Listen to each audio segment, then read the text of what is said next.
Baik, selamat datang ya, shalom, selamat sore, assalamualaikum warahmatullahi wabarakatuh, Om Swastiastu, Namo Buddhaya bagi setiap kita.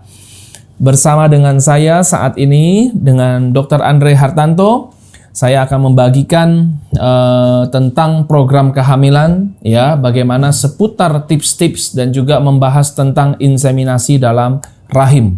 Sebenarnya apa itu inseminasi dalam rahim, bagaimana melakukannya, apa komplikasinya, dan semuanya. Ya, menjadi misi saya secara pribadi dan juga daripada arah klinik reproduktif, bagaimana mewujudkan impian buah hati untuk mendapatkan buah hati, impian dari setiap moms dan juga dad, ya, dimanapun yang mendengarkan pada sore hari ini, ya. Saya rindu untuk setiap impian itu bisa terwujud bersama dengan kami dari arah klinik reproduktif.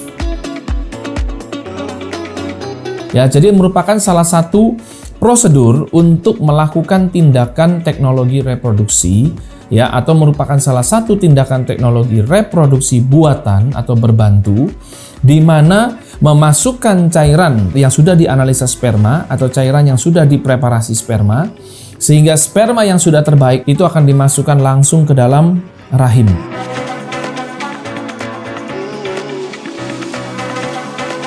Yang pertama, moms dan dad perlu melakukan pemeriksaan dasar infertilitas atau dikenal sebagai basic infertility screening.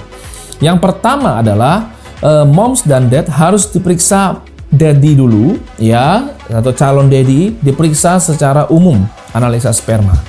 Kemudian nanti dilihat jumlah, motilitas, konsentrasi, kemudian pergerakannya bagaimana, bahkan bentuk daripada sel sperma itu harus normal, ya.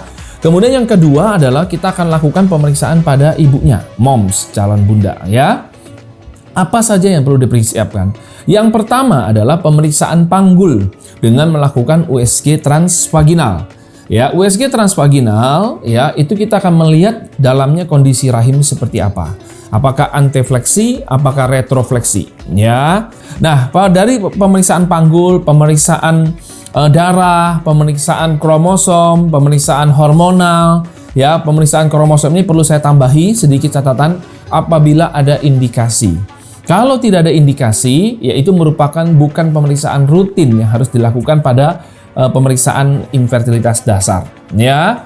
Kemudian berikutnya adalah apa sih dok yang perlu saya persiapkan? Tentunya adalah dukungan mental, dukungan dari pasangan, dukungan dari keluarga, bagaimana berjuang di dalam program kehamilan, ya. Ya, menurut saya kalau sempat mengalami keguguran, moms dan dad nggak usah khawatir. Meskipun dikuret, tetap masih bisa hamil. Jadi jangan sampai nanti mitos, oh kalau dikuret, sekali dikuret susah untuk hamil. Nggak benar, ya. Tetap bisa hamil asal menjalani program kehamilan dengan baik, ya. Yang pertama adalah ketika menjalani program kehamilan dengan inseminasi dalam rahim, maka dokter atau dalam hal ini tim kami akan melakukan stimulasi ovarium mulai haid hari kedua sampai haid hari biasanya bisa haid hari ke-5 sampai haid hari ke-8, ya.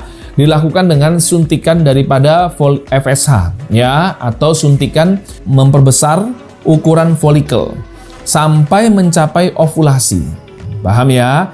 Jadi biasanya kita akan melakukan stimulasi ovarium atau induksi ovulasi. Induksi ovulasi itu salah satu prosedur yang biasa kita lakukan. Kemudian setelah pada waktu haid hari ke-12, maka akan dilakukan untuk pemecahan daripada atau ovulasi triggering atau memicu terjadinya ovulation, ya, atau ovulation triggering, ya. Kemudian akan pada saat haid hari ke-14, maka kita akan melakukan inseminasi dalam rahim, di mana suami akan melakukan pengeluaran daripada cairan mani dan dilakukan preparasi sperma. Hasil dari preparasi sperma itu, maka kita akan masukkan ke dalam rahim ibunya, ya. Jadi tahap pertama, setelah itu semua, kemudian tahap yang berikutnya adalah kita akan ibu diposisikan dalam posisi terlentang dengan posisi yang baik, ya, steril, hygiene semua, tentunya private, ya.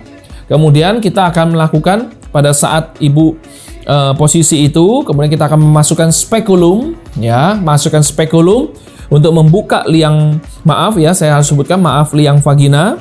Kemudian maka kita akan lakukan memasukkan kateter, isinya di dalamnya adalah analisa sperma atau sperma yang sudah dilakukan preparasi sperma, ya.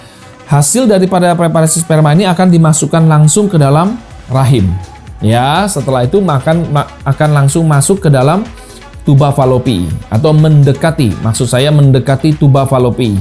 Kemudian diharapkan sel sperma yang aktif tersebut akan mengejar atau mencari ovum atau sel telur yang sudah ovulation, ya. Yang ketika ovulasi adalah kita tahu folikelnya mencapai ukuran dominan, folikel dominan, kemudian akan mature dan akan ruptur atau pecah, kemudian mengeluarkan ovum pada saat haid hari ke-14, ya. Kemudian baru kita setelah itu saya lepas spekulumnya, kemudian ibu diistirahatkan dalam posisi tidur, cukup kurang lebih 40 menit sampai 1 jam. Silakan tiduran dulu. Besoknya aktivitas seperti biasa. Tidak ada pantangan apapun juga, tidak ada pembatasan aktivitas fisik, ya, tidak ada pantangan makan, ya, minum dan semuanya seperti biasa. Ya, itu berbeda dengan prosedur-prosedur teknologi reproduksi berbantu lainnya, ya. Oleh karena itu, saya mengajak setiap pejuang garis 2 dimanapun berada saat ini, ayo sama-sama kita wujudkan impian buah hati bersama dengan ARA Klinik Reproduktif. Demikian closing statement dari saya bersama saya dengan Dr. Andre Hartanto SPOG dari ARA Klinik Reproduktif Kupang. Terima kasih, sampai jumpa di pertemuan berikutnya.